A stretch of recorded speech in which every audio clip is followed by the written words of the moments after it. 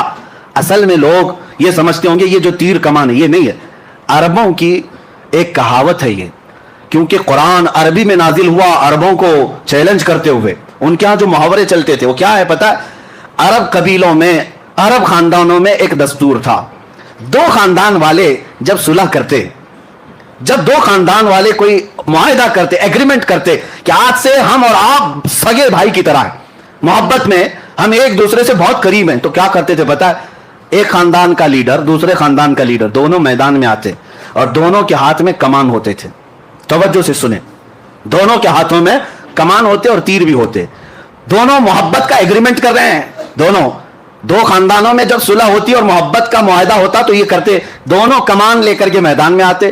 اب کیا کرتے, اس قبیلے والا اپنا کمان اس کو دیتا, اس کا کمان خود لیتا, بدل ہوتے, عدل بدل, یہ اس قبیلے کی کمان لیتا اور وہ اس قبیلے کی کمان لیتا. اب کیا کرتے, سنیے عربوں کی محبت کے قصے.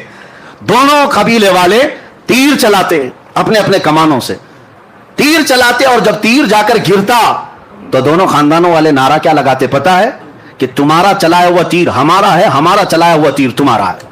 یہ محبت کے لیے یہ طریقہ ہوتا تھا. قوسین اس کو کہتے, دو کمانوں کو, کہ جب بہت زیادہ قریب ہو جائیں تو میرا تیر تم چلاؤ, تمہارا تیر میں چلاؤں, لیکن بات یہ ہوگی سب میں کہ میرا چلایا ہوا تمہارا سمجھا جائے گا, تمہارا چلایا ہوا میرا سمجھا جائے گا. یہ عربوں میں قریب ہونے کو مثال دی جاتی, بلا تشبیہ و بلا تمثیل. رب ذوالجلال نے قریب بلا کر کے یہ ارشاد فرمایا, وہ عربوں میں قوسین بدل کر کے قریب ہونے کی بات کرتے ہیں, میرا محبوب تو اس سے بھی زیادہ قریب ہوا. اور اسی کو اعلیٰ حضرت اپنے قصیدے میں فرماتے ہیں, میں تو مالک ہی کہوں گا کہ ہو مالک کے حبیب, میں تو مالک ہی کہوں گا کہ ہو مالک کے حبیب. یعنی محبوب و محب میں نہیں میرا تیرا, محبوب و محب میں نہیں میرا تیرا, جو کام خدا کا ہے وہ کام میرے رسول کا ہے. اور قرآن میں بھی ہے جو رسول نے فرمایا, اللہ فرماتا ہے یہ میرا کام ہے. تو یہ قرب کے لیے کہا گیا, اتنا قریب میرے آقا تشریف لے گئے. اب میں آپ کو بتاتا ہوں اس کے بعد کیا ہوا. اس کے بعد کیا ہوا, وہاں پر رب ذوالجلال کو محبوب رب نے, حضور پاک صلی اللہ تعالی علیہ وسلم نے اپنے ظاہری آنکھوں سے دیکھا, صرف تجلی کو نہیں پوری ذات الہی کو دیکھا۔ اب یہاں پر جو اعتراض ہے قرآن پاک میں لا تدرکہ الابصار، اس کو کوئی آنکھ دیکھ نہیں سکتی، اس کو کوئی آنکھ دیکھ نہیں سکتی، یہ آیت پڑھ کر کے بعض لوگ یہ کہتے ہیں یہ ہو ہی نہیں سکتا، حضور کیسے دیکھ سکتے ہیں؟ لیکن میں ان سے کہتا ہوں اس آیت میں اللہ نے یہ نہیں فرمایا کہ میں عطا کروں تو بھی نہیں دیکھ سکتا، یہ تو نہیں فرمایا۔ کوئی آنکھ نہیں دیکھ سکتی یقین ہے، لیکن وہ خود کسی کو طاقت دے دے تو ممکن ہے، ممکن ہے مولا کریم۔ اب میں آپ کو اسی بحث کی طرف لے جاؤں گا، پہلے اس معراج کے واقعے کو کمپلیٹ کرتے ہیں کیونکہ یہ ہمارا دستور ہے، پورا آپ سن لیں۔ قریب اتنا ہوئے، اب اس کے بعد کتنی دیر رہے، کیا باتیں ہوئی، یہ محبوب و محب کے راز ہیں۔ فَأَوْحَى إِلَىٰ عَبْدِهِ مَا أَوْحَىٰ، قرآن میں یہ ہے کہ اللہ نے اپنے حبیب پر وحی کی جو وحی کی، خود رب تعالیٰ نہیں بتایا۔ قرآن میں ہر چیز بتائی گئی ہے، لیکن وہاں اپنے حبیب کو کیا باتیں کی، اللہ فرماتا ہے فَأَوْحَىٰ إِلَىٰ عَبْدِهِ مَا أَوْحَىٰ، اپنے بندے خاص سے جو باتیں کرنی تھی کر لیا، رب ہو گئی باتیں۔ اب اس کے بعد رسول پاک صلی اللہ علیہ وسلم ارشاد فرماتے اللہ عز و جل نے اپنے دست قدرت کو میرے سینے پر رکھا، جس کی ٹھنڈک میں نے اپنے دل میں محسوس کی، اور اس کے بعد میں نے زمین و آسمان کی ہر چھپی ہوئی چیز کو دیکھ لیا، ہر شے میرے سامنے عیاں ہو گئی۔ پھر اعلیٰ حضرت اسی کو فرماتے یا رسول اللہ، سر عرش پر ہے تیری گزر، در فرش پر ہے تیری نظر، ملکوت و ملک میں نہیں کوئی شے وہ جو تجھ پہ عیاں نہیں، اور کوئی غیب کیا تم سے نہاں ہو بھلا، جب نہ خدا ہی چھپا۔ سب سے اعلیٰ دنیا میں کوئی چیز آپ کو لگتی ہو تو آپ اپنے حساب سے عقل سے سوچتے ہوں گے آسمان سب سے بلند ہے فلاں اس سے، لیکن پوری کائنات کو بنانے والا رب العالمین ہے۔ اس رب العالمین کو جب رسول پاک نے اپنی آنکھوں سے دیکھ لیا، خدا دیکھ لیا تو پھر خدائی کیا رہ گئی؟ خدا کو دیکھ لیا تو پھر خدائی کوئی چیز باقی نہ رہی، سب دیکھ لیا میرے آقا صلی اللہ علیہ وسلم نے۔ اب رب العالمین کے جلوے خاص سے جب آنا تھا تب واپس ہوئے، اور کتنے سال تھے، کب آئے، یہ نوری سفر ہے، اس میں کوئی بتا نہیں سکتا۔ واپس جب میرے آقا صلی اللہ تعالیٰ علیہ وسلم تشریف لائے تو آپ کو پتا ہے چھٹے آسمان پر حضرت موسیٰ علیہ السلام سے ملاقات ہوئی۔ اب یہاں پر بھی دیکھیں مہمان کے تقاضے کیا کیا ہوتے ہیں۔ پھر میں آتا ہوں ہماری زندگیوں کے معاملہ، پھر میں یہی کہوں گا بلا تشبیہ و بلا تمثیل، آپ سے محبت کرتا ہوں، بلانا چاہتا ہوں، قاصد بھیجا، سواری بھیجا، آپ آئے، گھر سے نکل کر کے میں آیا، استقبال کیا، آپ آ بھی گئے، بیٹھ بھی گئے، محبت کی باتیں بھی ہوئی، جانے لگے۔ محبت کا ایک اور عظیم اخلاقی اعتبار سے عظمت کی ایک نشانی یہ بھی ہے کہ جب محبوب جا رہا ہو تو خالی ہاتھ نہ جائے، مہمان جا رہا ہو تو خالی ہاتھ نہ جائے، محبوب آئے ہو عرش تک، محبوب آئے ہو معراج میں، جا رہے ہو تو تحفہ لے کر جاؤ۔ اب تحفہ کیا دینا چاہیے؟ میں تو یہی محسوس کروں گا بلا تشبیہ و بلا تمثیل، میں آپ کے مزاج کو دیکھ کر تحفہ دیتا ہوں۔ آپ آئے ہیں، آپ عطر پسند کرتے ہیں، عطر لے کے جائیے، آپ کو کپڑے پسند ہیں، کپڑے لے کر کے جائیے، آپ کو تسبیح پسند ہے، آپ وہ لے کر جائیں۔ ہر ایک آدمی پہلے پوچھ لیتا ہے کہ فلاں کو کیا پسند ہے۔ آپ اپنے گھر میں آنے کے وقت کئی لوگ پوچھتے ہیں کیا میٹھا پسند کرتے ہیں، کیا کھانا پسند کرتے ہیں، یعنی دستور زندگی کا یہ ہے آنے والے کی پسند دیکھی جاتی ہے، اور وہی چیز کھلائی بھی جاتی، وہی چیز دی بھی جاتی۔